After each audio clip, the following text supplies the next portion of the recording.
Can't wait to see him back in the Colts uniform, and I will let him know that the way this offense is looking with Anthony, Tell you what. could be pretty special. He's not getting introduced last anymore, though.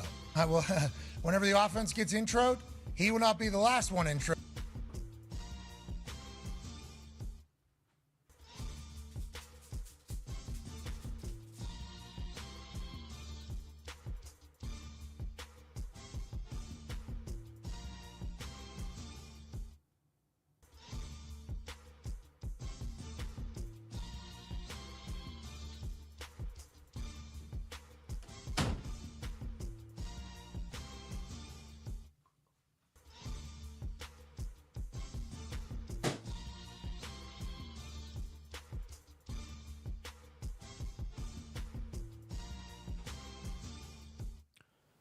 Welcome to Fantasy Football Aces. It's your boy, William Whoop.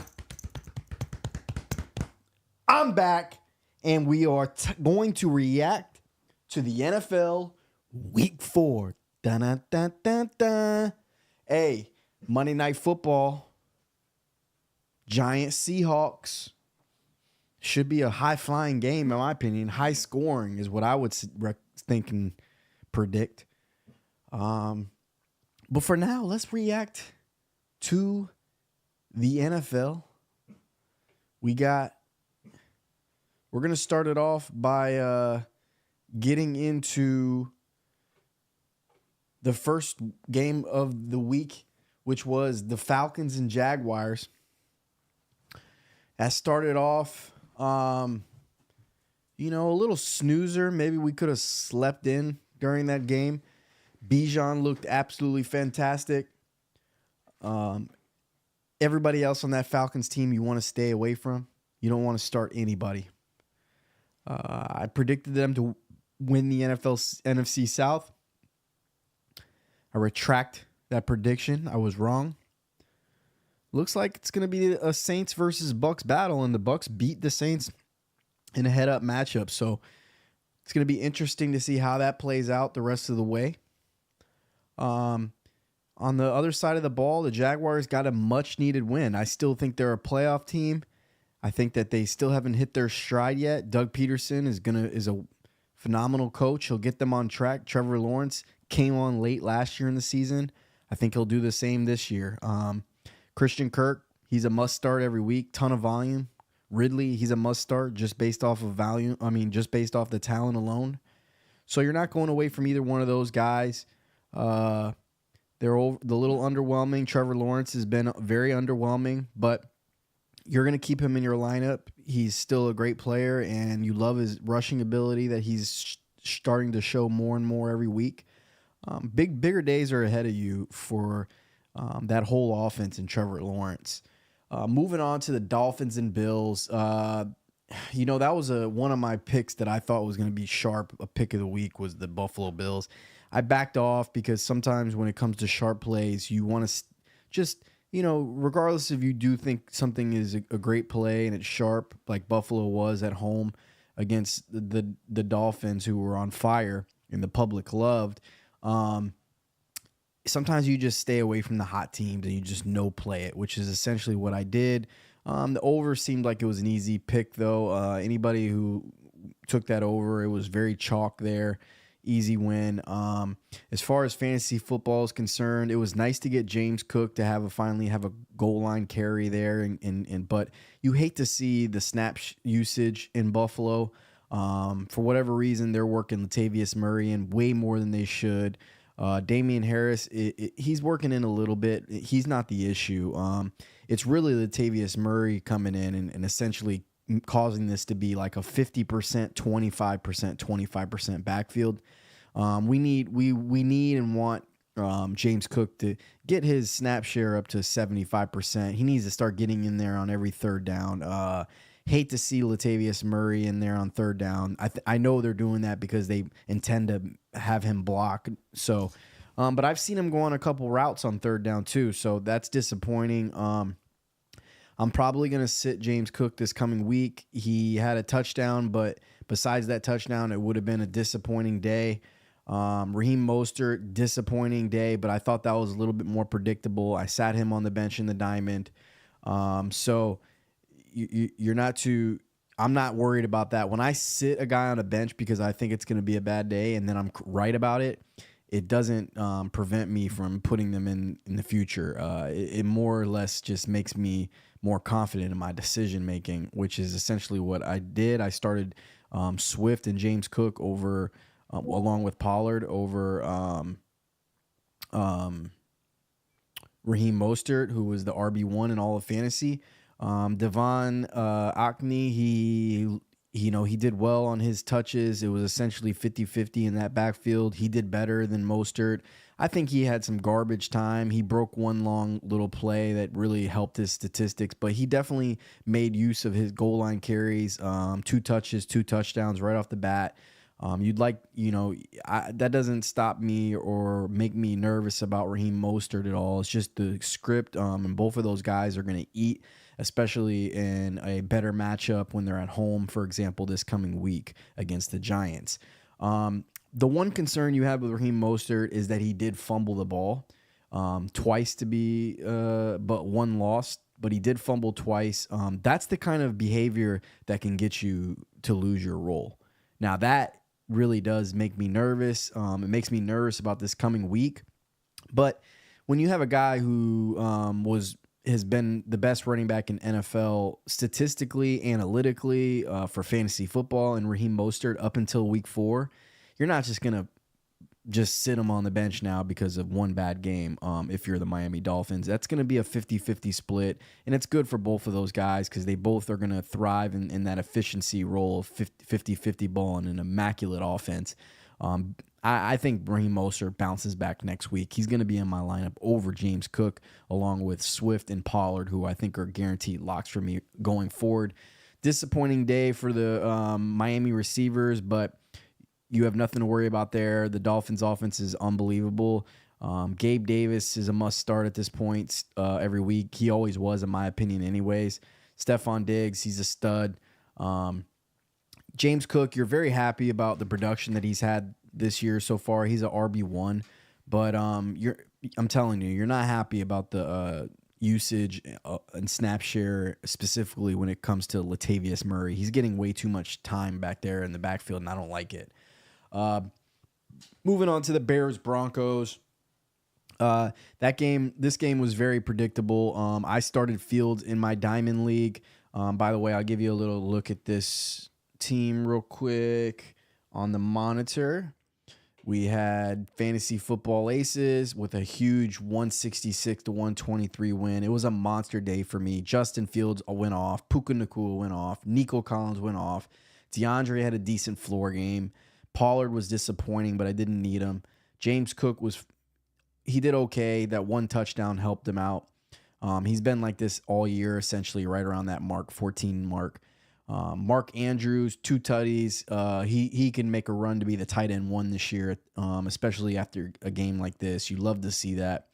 DeAndre Swift, he's a stud. They gave him a goal line carry, which he turned into a touchdown, which was nice.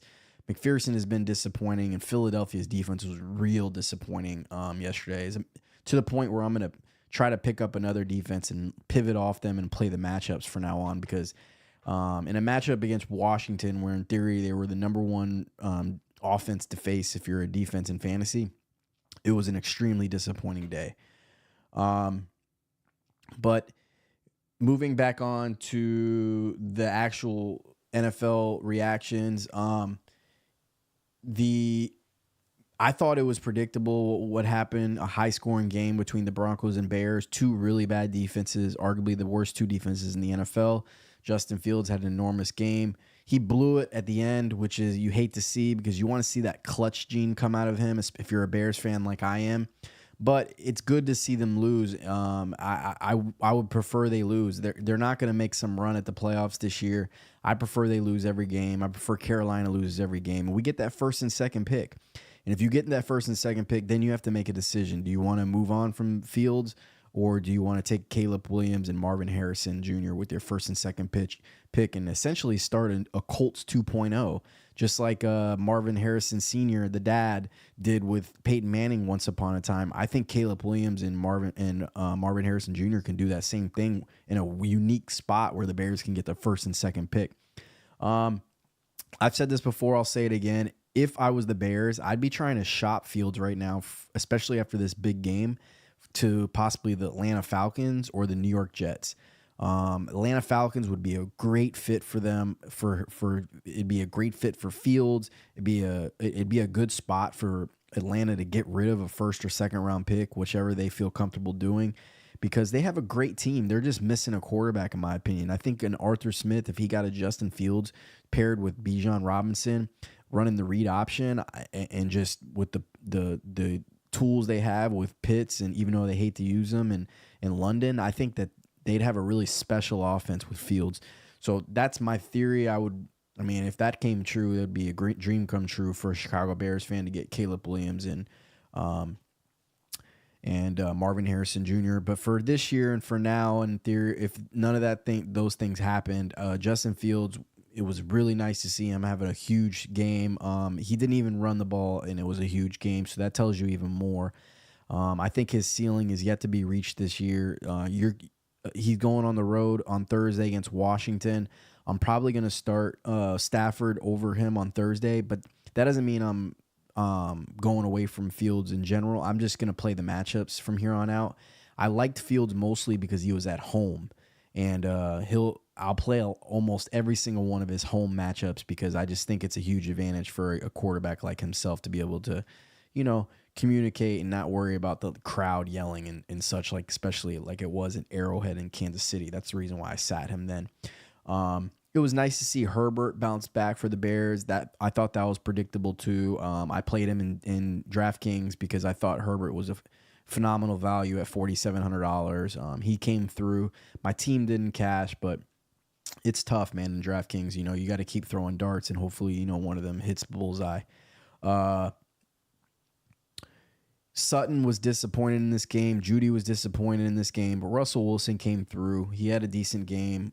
He was good for fantasy, as expected against the Chicago Bears. Two really bad ball clubs will continue to be bad ball clubs. Ravens, Browns. My pick of the week. One of my picks was Cleveland. Wasn't my pick of the week, but I really was pretty high on Cleveland. As soon as I heard that LeBron James took them, though, I knew it was you needed to fall back on that one. I was really impressed with Lamar Jackson going on the road and blowing them out like that. It really came down to Cleveland having that rookie backup quarterback in who couldn't move the chains, punting with no hope, just really gave the Ravens offense even more confidence. And it was just a domino steamroll there at that point. Mark Andrews, as I said, was fantastic in this game. It was great to see. In theory, you knew it should happen with Bateman out and OBJ out. It had to be him or Flowers, and it ended up being him. And it was really nice to see Lamar Jackson. If he goes on the road and has a game like that, he's pretty much matchup proof.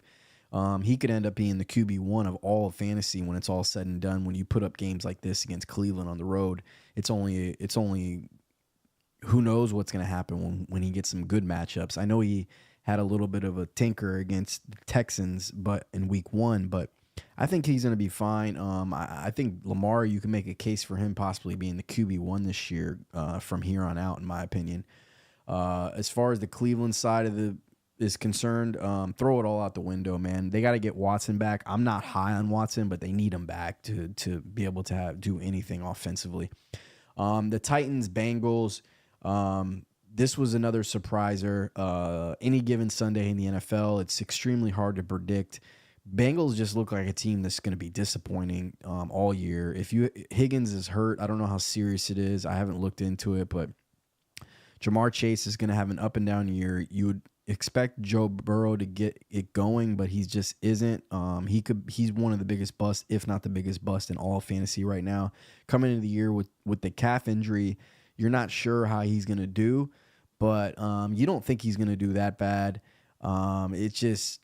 It's really weird to see. I'm not counting them out. I think that they can go on a run. They've been notorious for this the last 2 years of just turning it on midway through the season and not losing a game.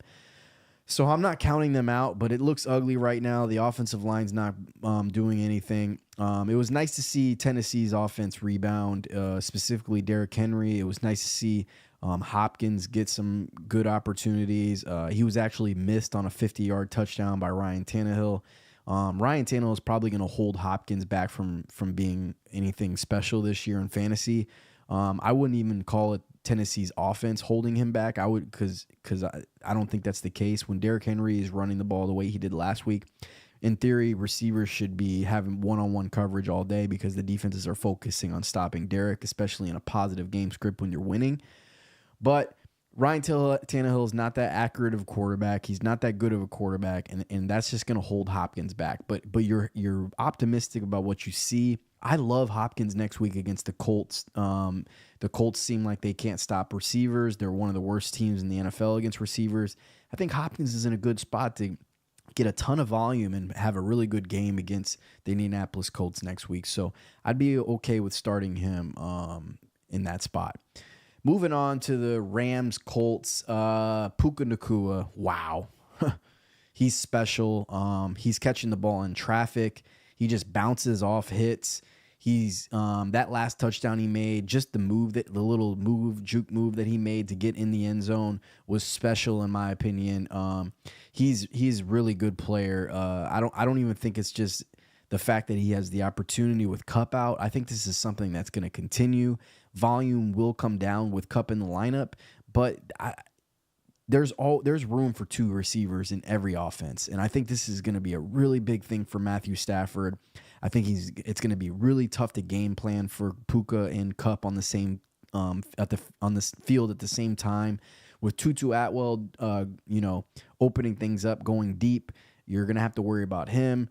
I just think that Puka is in store for a really special year, possibly over 12 or 1300 yards. I think he'll be top 10 in receptions throughout the rest of the year. It'll remain with Cooper Kupp in the lineup. I just, in my mind, I predict Sean drawing up some really sexy plays with those two guys. They're both high IQ wide receivers who I believe if you're playing zone, you have no chance against the Rams. You're going to have to play man. And that's when Sean is going to be able to dial up a lot of rubs, a lot of unique things to get Tutu, Kupp, and Puka Nacua open. Kyren Williams, he's the bell cow in that offense. Unless they make a move for Jonathan Taylor, which if I was the Rams, I would be trying to do. I think your offense can be that special with Cooper Kupp and Jonathan Taylor. And you can make a Super Bowl run this year. I really believe that, the Rams. I think that when you have Aaron Donald and company and a young offense who doesn't know any better, a young defense that doesn't know any better with Aaron Donald, I think you're looking at a team that could be a really dark horse in the NFC this year. They won the Super Bowl 2 years ago, so it's not far off to say they lost some talent from that roster. But I think that, getting Puka and Tutu, your offense, in theory, might be better than it ever has. If Jonathan Taylor doesn't come to this team or they don't make a move for him, Kyren Williams is a running back one the rest of the year, without a doubt, solidified dog, 3-down horse. He's getting the goal line carries, and he's making use of them. Positive TD regression will come for Matthew Stafford, who looks unbelievable. He's playing unbelievable. He's second in the NFL in yards. He's going to inevitably throw a bunch of touchdowns, specifically when Cooper Kupp's back. So you're really happy about that. Anthony Richardson on the other side of the ball for the Colts. He is the must start every week in fantasy. He's kind of what I thought Justin Fields was going to be, and still could be, because Justin had a big game this past week. But Anthony's spectacular. He's really tough to bring down. He's a big boy. They're scheming it up for him. It's the Philadelphia head coach, offensive coordinator, who came over to the head coach. So he knows how to scheme it up for a running quarterback like that. I just think that with that offensive line, which is top 10 in the NFL, if they have Jonathan Taylor or Zach Moss, that's just a really pretty solid offense, and Anthony Richardson's a must start. Zach Moss, it's kind of the same thing I just said about Kyren Williams, as you can say that about Zach. He's not as good as Kyren, but he will be, in the high RB2 category without Jonathan Taylor. If he comes back, it sucks, man, because JT and him, it's going to be about 65% JT, 35% Moss in that offense. They'll both do okay, but you'll want Jonathan Taylor in that offense, of course. Michael Pittman Jr., had a down week, but you're going to start him every week. I like Pittman Jr. this year. He was one of my most undervalued receivers going into the year. He continues to be that, in my opinion. Speaking of undervalued receivers, Mike Evans. It was predictable against the Saints and Marshawn Lattimore that Evans would have a bad game and Godwin would have the better game this week. That's just the way it goes when the Buccaneers play the Saints. You expect it. But Mike Evans will continue to have a monster year. Baker looks good. The offense looks a lot better than anybody would have thought, which means Rachaad White is a great player as well in that offense. I know he hasn't produced the last 2 weeks the way you would want, but he gets the volume. He's a 3-down dog horse in that offense, 70% snap share or better. Big days are ahead of him. It was a tough matchup against the Saints. You like the game script. You would think that he would do better in a win from the Buccaneers, but he didn't. Bucks look like a team that could be, a weirdly unpredictable playoff team in the NFC South. Maybe this is Todd Bowles, the head coach's coming out party as a head coach, because he's been disappointing his whole career as a head coach. Maybe this is the year that he turns that narrative around. I wouldn't put it past him. He's a great defensive coordinator, one of the best in the league, one of the best ever to do it, to be in my eyes. So we'll see where that goes. I think Chris Godwin, I wouldn't chase those points next week, but he's one of those guys that, depending on your lineup, you can't take him out anyways. He has the talent. On the other side of the ball, Olave was disappointing. Kamara had 13 catches for 30-something yards, which is ridiculous. You're gonna start Kamara now after seeing what you saw. He's in your lineup locked for the rest of the year. It's nice to have him back from suspension. If you had him, you're excited, and you just wanted to see what he can do against a pretty stout Bucs defense. And I like the usage. I'm gonna start him the rest of the way. Olave, you're definitely disappointed, but you're gonna start him the rest of the way as well. He's a stud, and as far as outside of that in the Saints lineup, I don't want anybody else. I don't want Michael Thomas. I don't want Shaheed. I don't want Kendry Miller. I don't want Jones. I don't want Jamal Williams when he comes back from the hamstring injury. I don't want any of those. It's Kamara and Olave, and that's it. Moving on to the Eagles, Commanders. My pick of the week, the Eagles. They had a chance to backdoor in this game in the fourth quarter. They didn't do it. It was disappointing. The defense was absolutely just a huge letdown for them at Lincoln Financial against Howe, who's been taking the most sacks in the league. It was a perfect storm. I thought it was going to be a rout, but the Commanders played them tough, as they always do. They beat them last year at Lincoln Financial, and they almost beat them yesterday as well. I mean, if they go for 2 in regulation there, they probably get it the way the momentum was going. I thought it was a bad decision by Ron Rivera to kick the extra point. Riverboat Ron usually would go for that. He didn't. Eagles ended up covering the second half spread. Anybody out there who chased it, I may or may not have chased it myself. But yeah, Philly was disappointing as far as the spread was concerned, but my pick of the week brings me to 5-2-1, 2 losses, 1 tie, and 5 wins. Picking every Thursday night game and every once a week, my sharp pick of the week on Sunday. So disappointing loss there, but Swift got in the end zone. Swift is the RB1 in that offense. Bigger days are ahead of him, but it's nice to see, even on a mediocre day, it was still solid from Swift. Gainwell looks terrible. He's going to work in here and there, but Swift is the true RB1 in that offense for the time being. On the other side of the ball, Dotson and Terry both had good games. Seemed like everybody was running open against Philadelphia's defense, just wide open crossing routes. Sam Howell just was easy reads all day. It just was not what you would expect from the Philadelphia Eagles. It's just not a good game plan defensively, in my opinion. I'm not sure all the things. I haven't watched the tape, but just overall, it was a bounce back week for the Commanders. I think it's fool's gold, though. I think in that offense, you really only want to start Brian Robinson, and that's it. I don't want any piece of Scary Terry unless I have to. And I definitely am not starting Dotson, not chasing that touchdown for sure. So overall, nice cover by the Commanders. And on the Eagles side of the ball, we all know what we're doing there. We're starting everybody in that offense. We're starting Hurts. We're starting Dallas, even though he's been disappointing. Obviously, AJ, Devontae, and Swift. Moving on to the Vikings-Panthers. It was nice to see the Vikings pull out that victory. I knew that they were due for a letdown game, which they fantasy-wise, but you expect them to get the victory against the Panthers. It's very good as a Bears fan to keep seeing the Panthers lose. We want to see them lose every week so we can get that first pick.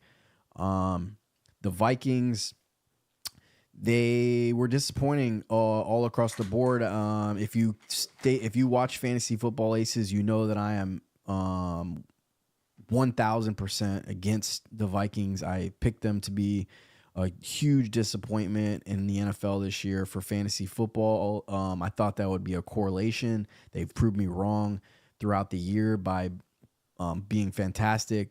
Justin Jefferson, you know he's going to do what he's going to do. I was never disputing that. But I didn't want any piece of anybody else, including Cousins, Madison, or Hawkinson. They all came down to earth. We'll see if that continues. I predict it will. I think this Vikings team is going to be well under 500 and be a disappointing team all year. Panthers, you're not starting anybody with Bryce Hall or Bryce Young. When he's starting, you don't start anybody in their fantasy, including Adam Thielen, unless you absolutely have to. Now let's get into my boy, Nico motherfucking Collins, a dog, a man who is becoming a superstar right in front of our eyes every year, every other year, every 3 years. A player that you did not expect becomes a superstar. And that is Nico Collins.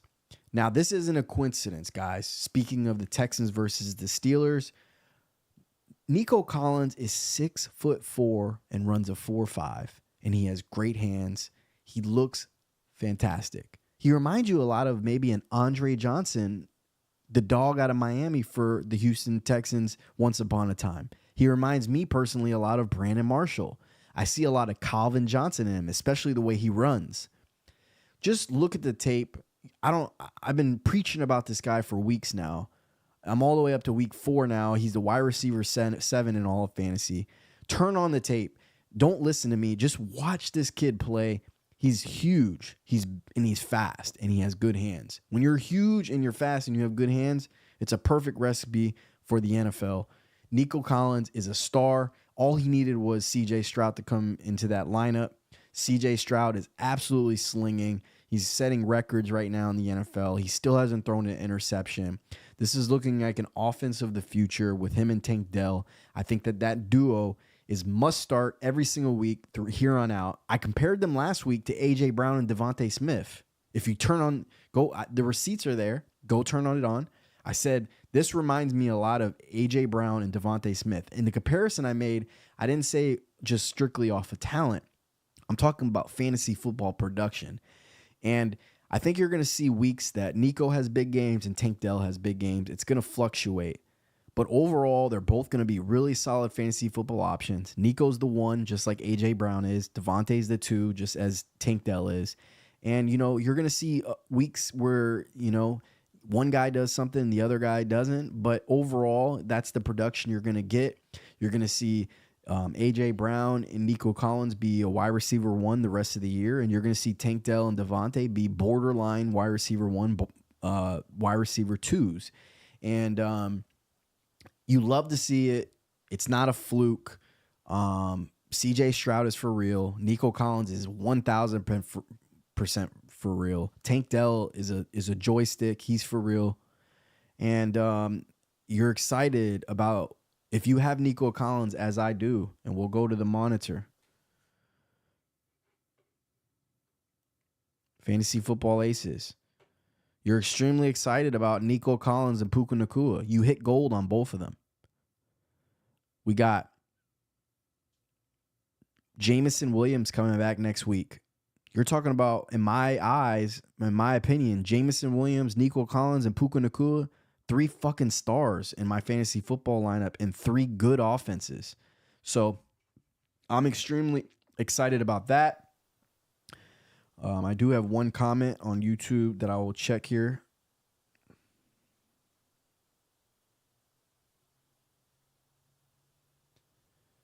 For real, though, Gus Berasueta. Not sure which part he was referring to, but Nico Collins, I've been hyping this man up for 4 weeks. I'm going to continue to hype him up. I think he's a superstar, and he's proven me right, guys.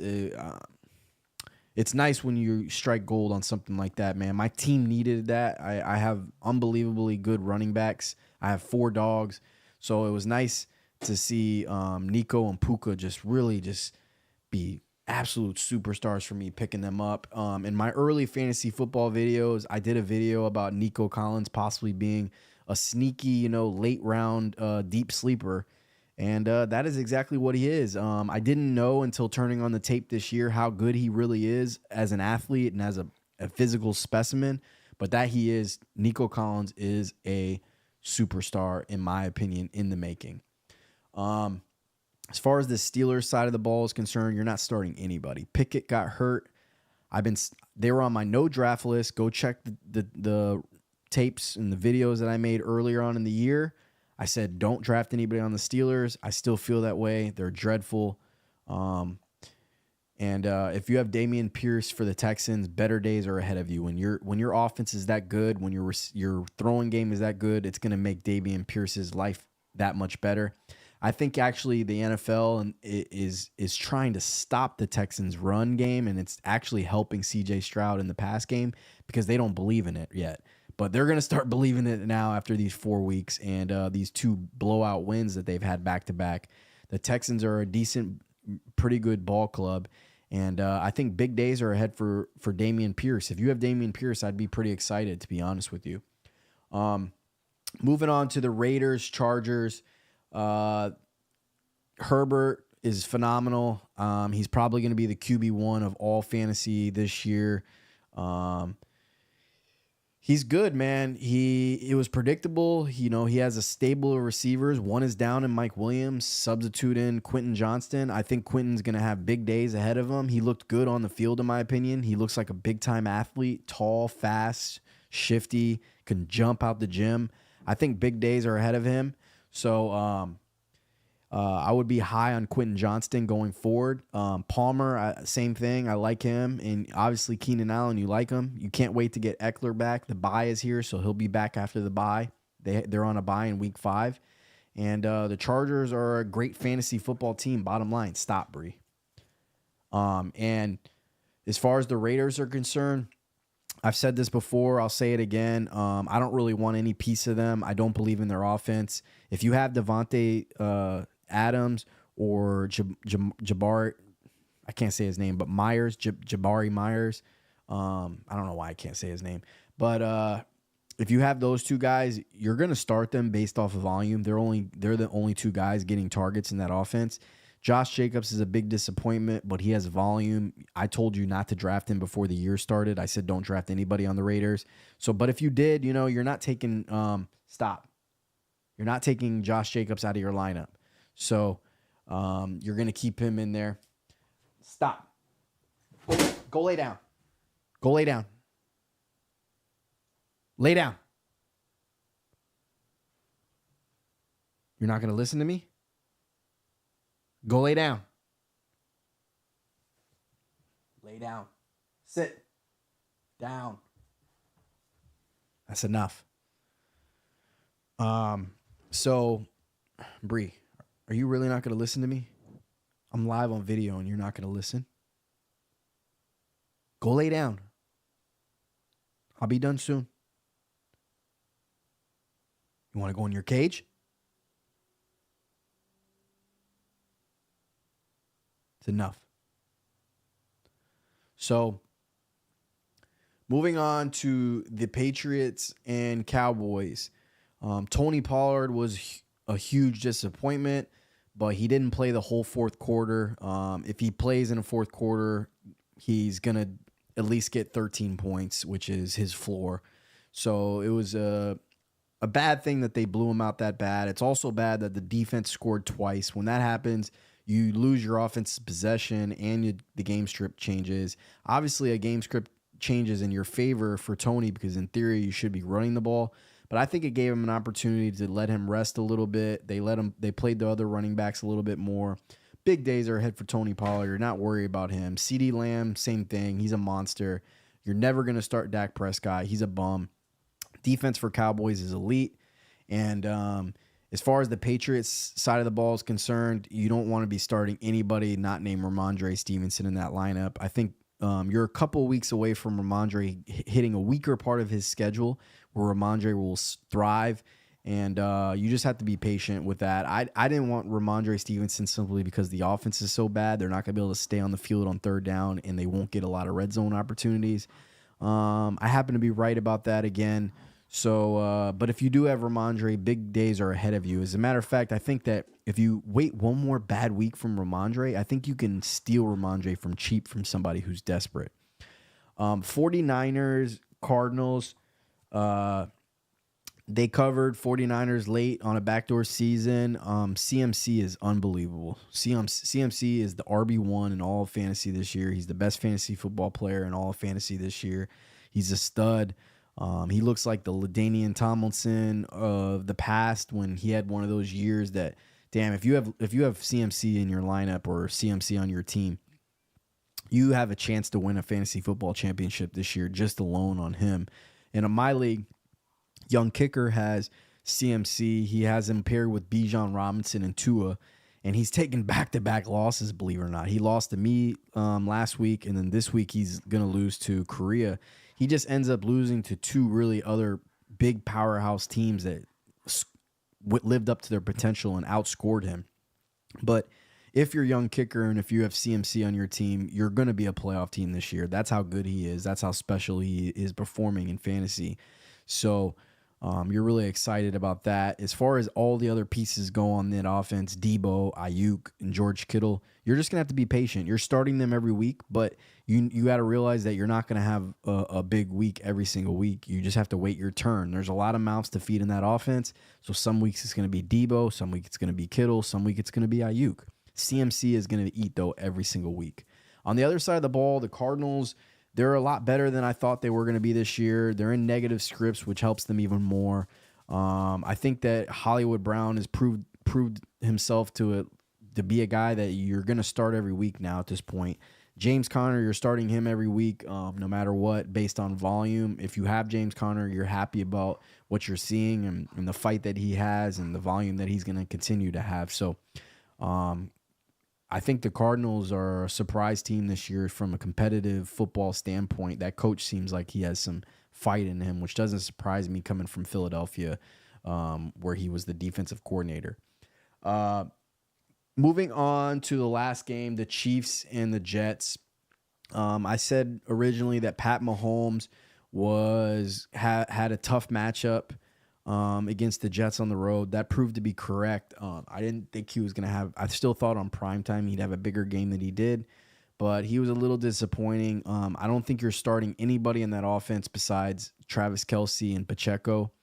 You're going to start Pacheco every week simply based because the defenses are so strict and concentrated on stopping Pat Mahomes in that passing game that it opens up a lot of opportunities for Pacheco and an elite offensive line to block for him. So Pacheco, you're keeping in your lineup every week.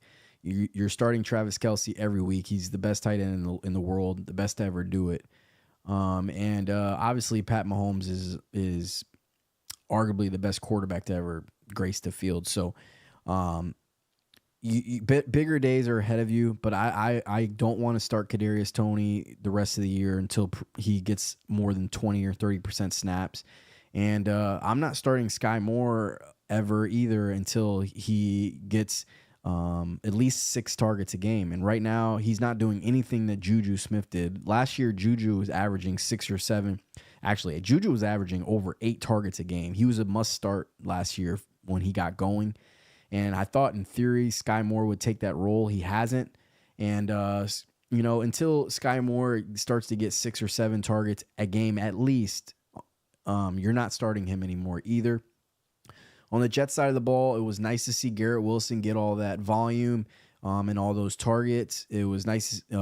His brother Wilson at quarterback played a lot better than anybody would have ever thought. It was probably his best game of his career.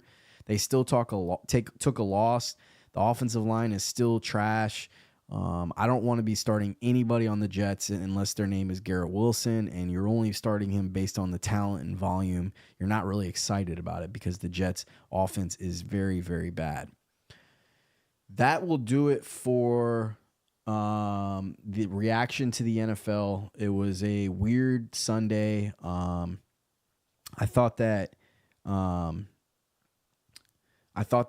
it was an unpredictable Sunday, especially for betting. Fantasy football wise, most of the quarterbacks rebounded. Josh Allen had a huge game. Justin Fields had a huge game. That was nice to see. Fantasy football aces, $1.67. I'm literally 0.15 away from the high score this week, which hurts me a little bit. He had Josh Allen and Stephon Diggs in Ockney, so that carried him along with McLaurin. My defense and kicker really let me down this week, or else I would have had the high score. My team went off the best out of everybody in the league, but I got no production from the defense and kicker, which is really surprising, especially because I predicted the Eagles to have a huge game against the Washington Commanders. They were disappointing. My pick of the week, disappointing. But, a huge day from Fantasy Football Aces. We're moving to 4-0, and we're looking ahead to week 5 now, guys. We got week 5, we got some good matchups again. We're gonna have to make a decision between Cook, Mostert, Swift, and Pollard. I've got pretty much Swift and Pollard locked in. And then I'm most likely going to roll with Raheem Mostert over James Cook this coming week in essentially a bounce-back game against the Giants, who all running backs have been phenomenal against. So I'm still, after a bad week from Raheem, I'm still going to throw him right back in there. I have no problem doing that. I'm almost to the point now where Swift and Pollard are locked in. They're not coming out anymore. Mark Andrews, love to see what you saw from him last week. I think that he can continue to do that. He could possibly make a run to be the best tight end in all fantasy this year. I still think Travis Kelce will do that in the long run. I have a decision between DeAndre Hopkins and Jameson Williams this coming week. I just don't like the news I hear coming out of Detroit. I think Dan Campbell, he's going to, ease Jameson Williams in. But I think it's a matter of Jameson having one explosive play where Dan's like, I got to keep this kid in the lineup. He's too fucking good. And he is that good. But I think I'm going to let him rest a week. Carolina's been really good against receivers so far this year. So I'm going to, play the numbers and just play the fact that, against Carolina, he's coming back. They're saying that he's going to be on a limited snap share. Unless I hear news otherwise, I'm most likely going to keep Jameson on my bench for 1 week just to see what kind of snap share he gets. And I'm going to let DeAndre Hopkins roll it out against Indianapolis this coming week. I think Indianapolis has been really bad against receivers this year. And I think DeAndre has an opportunity to have his best game of his season in his career for the Indianapolis Colts. I think that DeAndre is going to get a touchdown this coming week against the Colts. I think he's going to have about 8 catches. I actually am pretty high on DeAndre Hopkins this coming week against the Colts. Nico Collins, I think that there's a chance that he gets locked up in Atlanta. Atlanta's been really good against receivers, but you're not taking Nico out of your lineup. He's a matchup-proof guy. He's 6'4" and runs a 4.5, so there's no corner in the NFL, including Pryor, that is going to be able to just flat out stop him. It's just a matter if the game script is there and if CJ ends up feeding him or if he starts to go to Tank Dell, which he could go to Tank Dell in this game, but that's okay. That's the way receivers are. You're not going to rely on them every single week. He did his job last week, so Nico, you're just not taking him out of your lineup. He's locked in. Puka Nacua, I think that if Cooper Kupp comes back, it's gonna lower his volume a little bit, but he's still a great player, and I'm not taking him out of my lineup. Puka Nacua is locked in from here on out the rest of the year. He's setting records right now. I don't think it matters if Cooper Kupp is here or not. Next week, this coming week, Justin Fields is going to be playing. Justin Fields is going to be playing on Thursday against the Washington Commanders. He's on the road, guys. So I think he could stay hot, and this can be the streak that you see Justin just go off the rest of the year, and he becomes the actual quarterback that I thought he was going to be before the year started when I drafted him for $30-something. But I'm as of now and after week 2, I said that I was playing the matchups with Justin, and Justin is on the road. And I think that Justin's going to struggle a little bit on the road. Washington has a really good defensive line. I think that they can give the Bears a lot of issues because the Bears' offensive line sucks. And I love Matthew Stafford. And I love him specifically against Philadelphia, who has been really bad against the pass this year. Sam Howell looked great against them. And if he looked great, imagine if Cooper Kupp comes back this week. Stafford throwing to Puka Nacua and Kupp along with Atwell running deep routes. I think that Stafford potentially could go on a run where he's one of the best quarterbacks in all of fantasy this year. He's second in the NFL in yards. I think he's due for a ton of positive regression as far as TDs are concerned. I'm most likely, unless I have some kind of weird FOMO on Thursday with Justin Fields, I'm most likely going to roll out Stafford this coming week. A 4-0 fantasy football aces. I'm feeling confident with my decisions. I've made every right decision so far this year, so I'm most likely going to roll with Stafford over Fields this coming week. I just like the matchup at home in LA, at SoFi, with Cooper Kupp coming back against a struggling pass defense of Philadelphia. I think it's a perfect spot for Stafford to throw 3 or 4 touchdowns. One of them being to Puka Nacua. Yeah, I'm excited for the week and looking forward to it, guys. I got one more message here. Did you? Oh, no. Did I draft Puka and Nico? If so, how much did you pay? Do you remember? Puka Nacua wasn't drafted at all in most leagues. He's a rookie, 5th round pick. He had a ton of hype in camp, and then Cooper Kupp getting hurt, the hype was able to meet opportunity. But I'd say 99% of people didn't, they thought it was all hype to begin with. And the Rams were a team that, myself included, was on my no draft list. And I thought that you don't want to have a piece of any part of that Rams offense. I thought their offensive line was really bad, which still may be the truth. And I didn't want any piece of that. Now, week 1, when he got 15 targets, and I needed receiver help because I had Hopkins, Hopkins and Sky Moore. Those are my wide receiver 1 and 2. And then I was going to play the weight game on Jameson Williams. I knew he was going to come back from suspension, and I was going to put him in my lineup right off the bat when I got Jameson Williams. So that was my goal.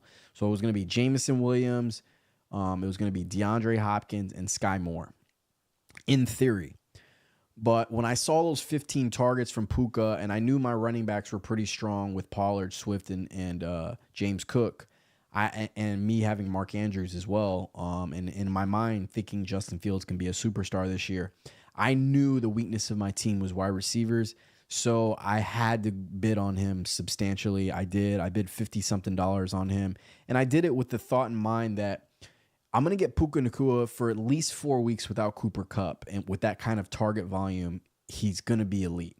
And I said, okay, well, even if Cooper Kupp comes back, he'll do his job for 4 weeks, and then I'll get Jameson Williams back. And in theory, that worked out perfectly fine.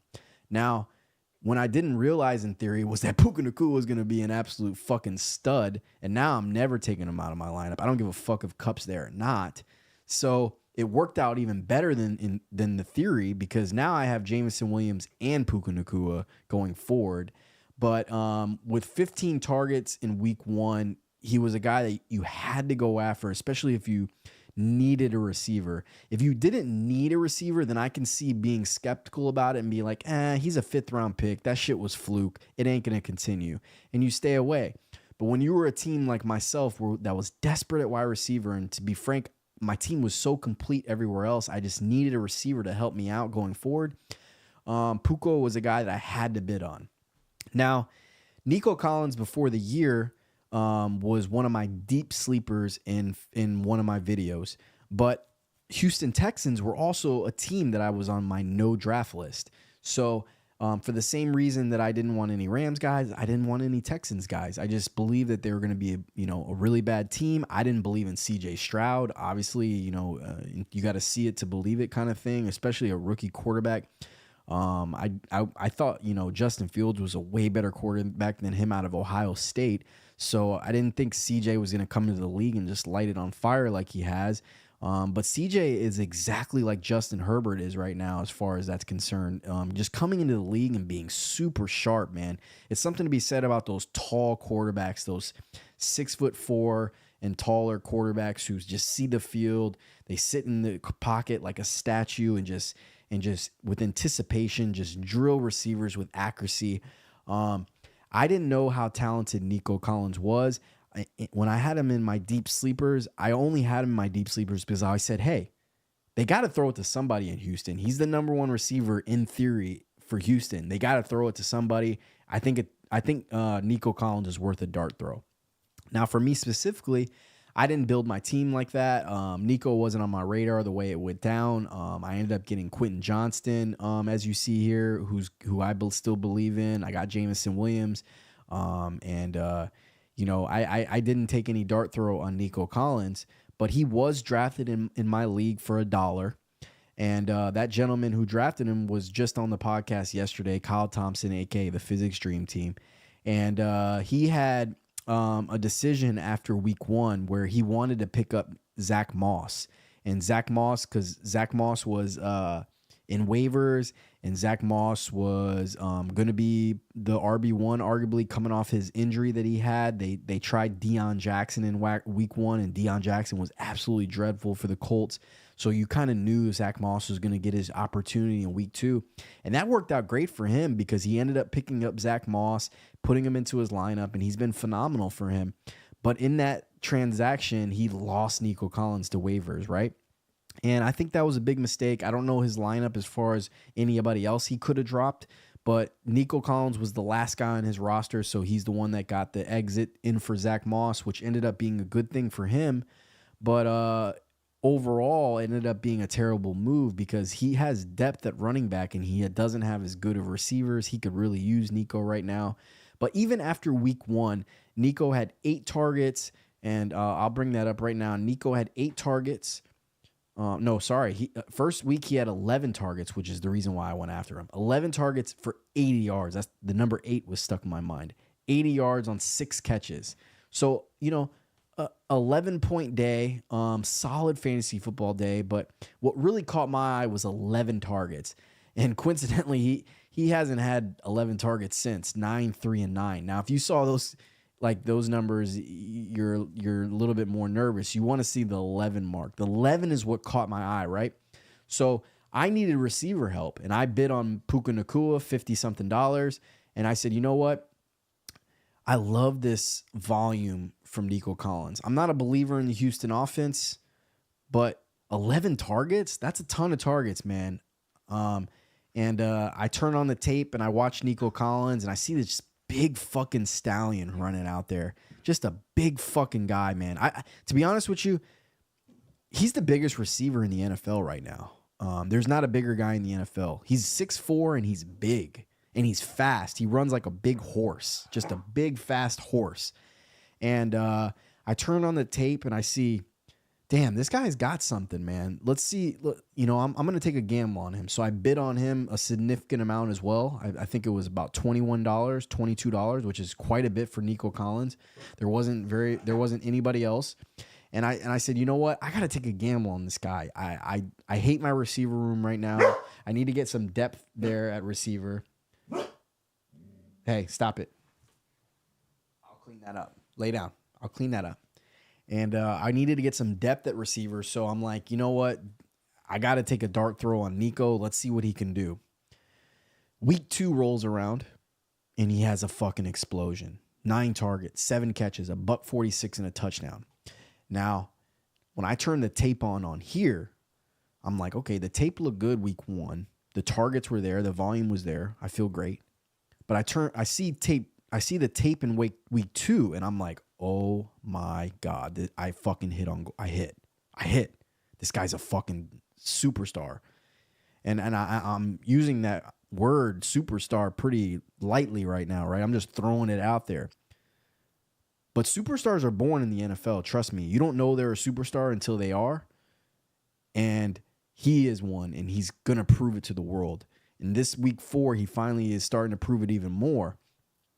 But when I saw that tape in week 2, and I saw the way, after week 1, you saw the potential and the tape looked good. Then week 2, you just see a guy he's bigger than the rest of the people in the NFL, man. He gets the ball, he just throws defenders off him. Little fucking DBs, get off me, little boy. He's a big boy, man.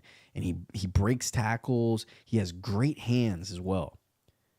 And at week 2, you start to believe, hey, man, not only is this guy fucking good, but CJ Stroud is pretty good too, man. And that's the main variable in this whole thing is the quarterback. And Nico was never able to display his true talent at Michigan or his first couple years in the league with Houston because the situations and the quarterbacks were so bad. Mix in the fact that I'm sure that he's been working really hard the last 2 or 3 years to get better with his route running and his hands, that it all came together this year. So then week 3 rolls around and he throws out the dud. And you think I don't lose any faith at that point. I already saw week 2. I saw the talent. I saw what he's capable of. And for me, for my money in week 3, it was just, hey, the game script wasn't there. Tank Dell caught a 60-yard touchdown. Tank Dell's a star too. I think Tank Dell's fucking looks amazing as well. Different kind of receiver. He's a 5'8", shifty, quick guy. Nico Collins, on their hand, is our wide receiver 1, the X receiver. Tank Dell is the Z. They're going to move him around, put him in the slot out wide. They're going to move him around. Nico is going to be your X out wide most of the time. He's going to be the red zone target, the true red zone target, which you saw when week 4 comes around. And I expected a big game from week 4, and he fucking delivered. And when you expect a big game from somebody and they deliver, you know that they're a dog. And Nico Collins is a motherfucking dog. That little picture you see right there, he looks soft right there. It makes him look like a soft motherfucker. Wait, they need to update that picture because that boy ain't nice. Trust me. He showed a couple different things yesterday. Number 1, in the red zone, he is going to be targeted. Number 2, he can break tackles and make big plays out of nothing, as he did at the end of the first half on a little screen pass, and then on another play where he caught a ball and he almost broke it to the house, showing off his speed, his athletic ability, and his ability to break tackles because dudes are too little for this man. Then he catches the touchdown at the end of the game on a great C route where CJ Stroud throws an absolutely perfect ball, which I said is the number 1 main variable in this whole equation, is that the fact that now by week 4, we're all starting to realize, holy shit, CJ Stroud is for real. And if you are a Houston Texans fan, you're extremely excited about what's transpiring right now. You got Tank Dell, Nico Collins, CJ Stroud. You got a young Dameon Pierce who runs hard. The offensive line is a lot better than people expected.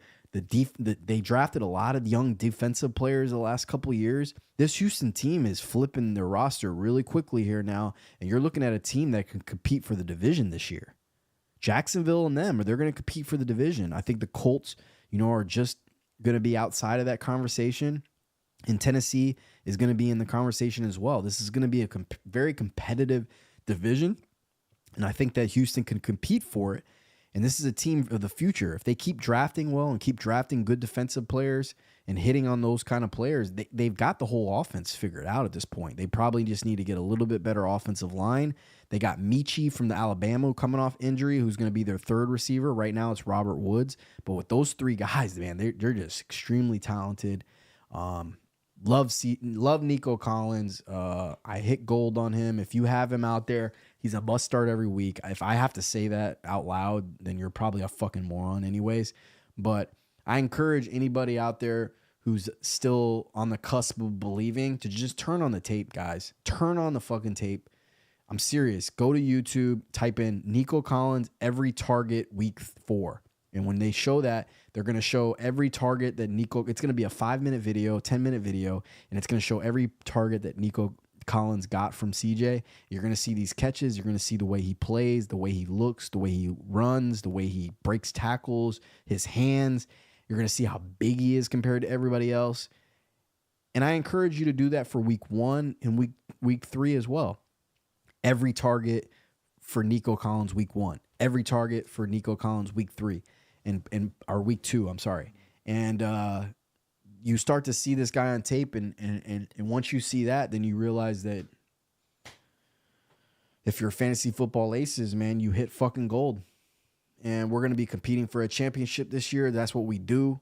FFA 4-0. I'm a motherfucking dog. My whole life, all I do is win, and my name ain't DJ Khaled. I'm a fucking beast. I get money, and I'm the best, baby. Enjoy that Monday night football game.